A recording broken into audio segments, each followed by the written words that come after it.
Başkan neredesin? Buradayım. İyi. Cengiz Bey. Efendim buradayız.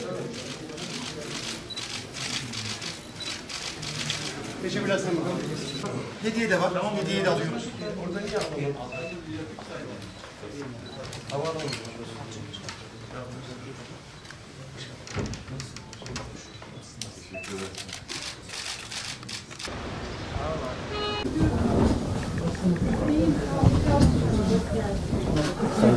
Basınımızın değerli temsilcileri.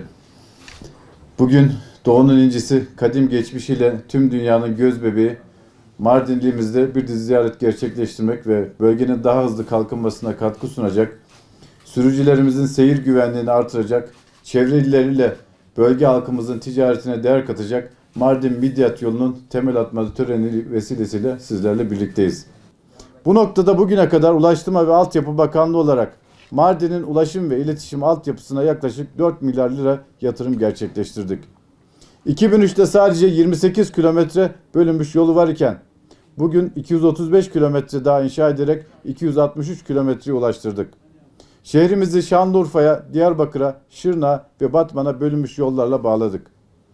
Sadece 20 kilometre BSK'lı yol varken 363 kilometre daha bitumlu sıcak kaplama yaparak toplamda 383 kilometreye çıkardık. Mardin'i daha güvenli ve konforlu yollarla tanıştırdık. 26 Mart'ta Kızıltepe-Ceylanpınar yolunun temelini sizlerle birlikte atmıştık. Bugün de yeni bir yolumuzun temelini atmak için buraya geldik. Mardin-Midyat yolunun yapımına artık başlıyoruz. Peşinden önümüzdeki günlerde inşallah Kızıltepe çevre yolunun da temellerini atacağız. Bunların hepsini 2023 yılına kadar bitirmeyi hedefliyoruz. İnşallah Mardin'e yakışan projelerle sürekli sizlerle beraber olacağız. Biz Ankara'dayız ama her zaman gözümüz kulağımız buralarda olacak. İnşallah çok değerli il başkanımızla birlikte, milletvekillerimizle birlikte el birliğiyle Sayın Cumhurbaşkanımızın önderliğinde ülkemizin gelecek güzel günler için hep beraber çalışacağız. Hepinize çok teşekkür ediyorum. Sağ olun, var olun. Allah'a emanet olun.